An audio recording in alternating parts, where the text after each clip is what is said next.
நமஸ்காரம். யாரும் தப்பு செய்யலாம். இவ்வுலகத்தில், அதுவும் கலியுகத்தில், நீங்களோ நானோ யாரும் தப்பு செய்யலாம். கிருத்தயுகத்திலும் இருக்கும், தவறே செய்யாதவர்கள்னு சொல்ல முடியாது.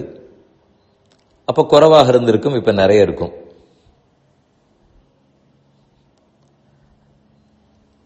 ஆனால் அந்த தப்பு எப்படி திருத்தப்படுகிறது என்பதுதான் முக்கியம். நாம் திருத்திக் கொள்ள வேண்டும். திருத்திக் கொள் என்று யாராவது சொன்னால் அதை ஏற்க வேண்டும். மறுபடியும் அந்த தப்பு செய்யக்கூடாது. இதை எப்படி திருத்துவதுங்கிறதான் பெரிய தர்ம சங்கடம். யார் ஒருத்தர் பொய் சொல்லுகிறாரோ, திருடுகிறாரோ, அவரே உணர்ந்து திருந்தி விட்டால் ஆபத்தே இல்லை.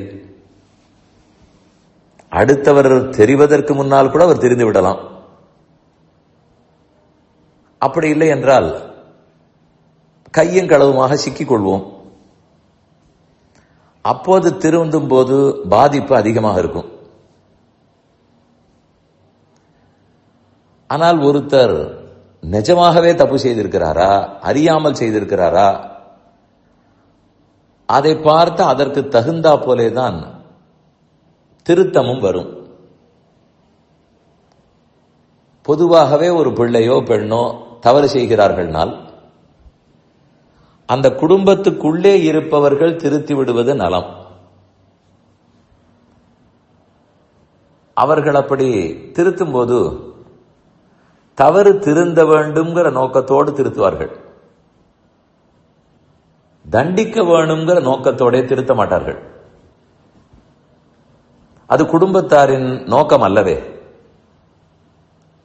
செயல் நன்றாக திருத்தி பணிகொள்வான் என்று முதற்கவி ஆழ்வார் பாடுகிறார். நம்முடைய செயல் நன்றானதாக மாற வேண்டும், அதற்குரியதை பேச வேண்டும். அது எப்படி திருத்தலாம்? அடியேன் உள்ளத்துக்கு பட்டவரை இந்த 3 அடிப்படைகளில் தவறு நடப்பதற்கு வாய்ப்பு உள்ளது. முதல், இக்னரன்ஸ், அறியாமை. இது எதுவென்றே தெரியாது, தவறு செய்துவிட்டேன். இப்படி வண்டி ஓட்டினால் மோதுவோங்கிறது தெரியாது. அதிகப்படி வளைத்து திருப்பினால் 2 வீலர் சரிந்து விடும்னு தெரியாது, பழக்கம் இல்லை. இது அறியாமை. இதனால நிறைய தவறுகள் நடக்கும். தளிகை பண்ணும் போது கூட முதல் தரம் 2ஆம் தரம் பண்ணுகிறோம்னு சொன்னால் உப்பு அதிகமாக, புளி குறைவாக ஏதோ ஆகும். அது அறியாமை, எக்ஸ்பீரியன்ஸ் இல்லை, தெரியவும் இல்லை. இது முதல் வகை. 2வது, அறியாமைன்னு சொல்ல முடியாது, ஒரு சிறுபிள்ளத்தனமான பிடிவாதம். அதனால தப்புகள் நடக்கும். தவறு செய்து விடுவோம், அல்லது தவறு என்னவோ அதை நோக்கி பயணிக்க தொடங்கி விடுவோம். அதை ஒருத்தர் வேண்டாம்னு எடுத்து சொல்லுகிறார். முன்வைத்த காலை பின்வைத்த கூடாதுன்னு தப்பாக புரிந்து கொள்வோம். மேலும் ஈகோ இடம் கொடுக்குமா? இது எப்படியாவது தவறு இல்லைன்னு ஸ்தாபித்து விடுவோம். இது ஒரு சைல்டிஷ்னு தான் சொல்ல வேண்டும் பிஹேவியரே. சிறுபிள்ளைக்கு உண்டான ஒரு பிடிவாதம். உன்னை செய்து விட்டு இப்படி ஆக்கம் அப்படி ஆக்கம்னு அது பேச பார்க்கும். அது சிறுபிள்ளை பண்ணால் நன்னாக இருக்கும், பெரியவர்கள் பண்ணால்.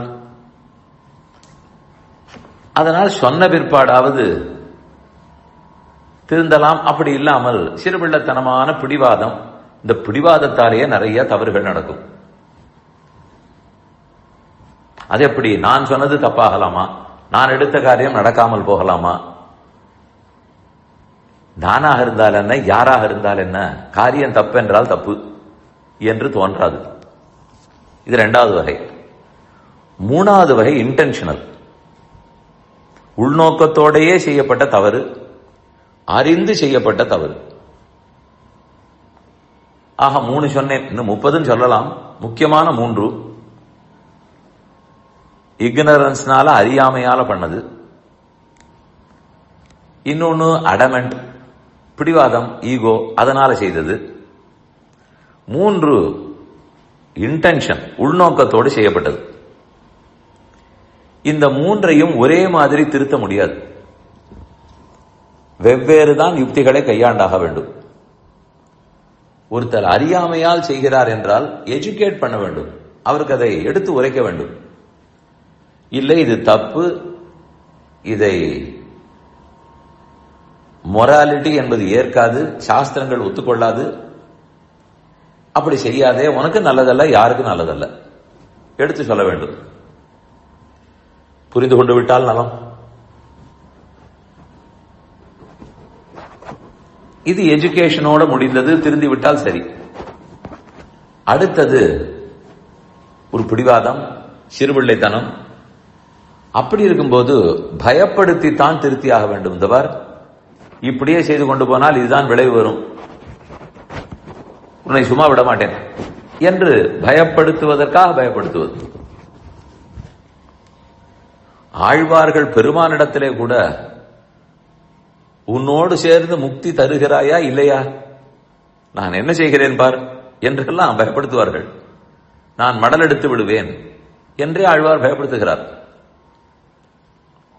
அதெல்லாம் மிக உயர்ந்த நிலைன்னு வைத்துக் கொள்வோம். அதனாலே காரியம் நடக்குமே, திருந்தி விடுவார்களே. அதனால கொஞ்சம் பயப்படுத்தி ஸ்ட்ரிக்டாக இருந்து திருத்துதல். அது இந்த பிடிவாத குணத்தால பண்ணுபவர்களுக்கு அது போதும். தானே சற்று பயந்து போய் விட்டு விடுவார்கள். 3வது இன்டென்ஷன், உள்நோக்கத்தோடு செய்யப்பட்டது, தீய எண்ணம் இருக்கிறது. அதற்கு தண்டனை தான் வழி. அவர்கள் எஜுகேட் பண்ணாலும் கேட்டுக்கொள்ள மாட்டார்கள், பயப்படுத்தினாலும் புரிந்து கொள்ள மாட்டார்கள். தண்டனை கொடுத்தால் தான் புரிந்து கொள்வார்கள், கொடுத்தாலாவது புரிந்து கொண்டால் சரி. இப்படி இந்த 3 வகைப்பட்டவர்களுக்கு 3 வகையிலாகத்தான் சொல்ல வேண்டி உள்ளது. தண்டிக்க வேணும் என்பது அது யார் செய்வதுங்கிற கேள்விக்குறி வரும். காவல்துறையா, நீதிமன்றமா? அதெல்லாம் பெரிய குற்றங்களாக இருந்தால், இல்ல சின்ன சின்ன விஷயங்களாக இருந்தால் குடும்பத்தில் இருக்க அப்பா அம்மாவே அவர்களே தண்டித்து விட்டால் அடி பலமாக படாது. வெளியார் சொல்லி தண்டனைன்னு வந்தால் பாதிப்பு அதிகமாக இருக்கும்.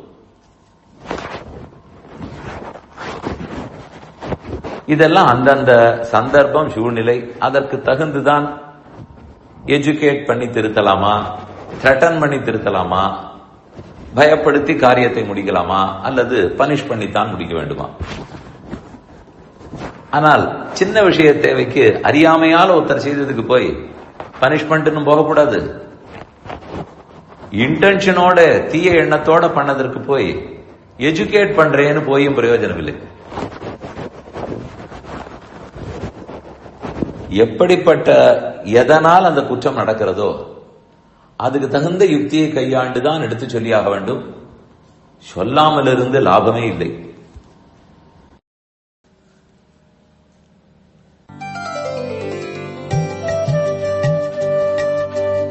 இந்த என் பணி ஆடியோவை உங்களுக்காக வழங்கியவர் வேலுக்குடி ஸ்ரீ கிருஷ்ணன் சுவாமி. இந்த ஆடியோவை தினமும் உங்கள் மொபைலில் பெற கிஞ்சித் என் பணி KINCHITENPANI என்ற ஆப்பை கூகுள் பிளே ஸ்டோரிலோ அல்லது ஆப்பிள் ஐஸ்டோரிலோ டவுன்லோட் செய்து கொள்ளவும். தினம்தோறும் இது போன்ற உபன்யாசங்களை கேட்டு மகிழவும்.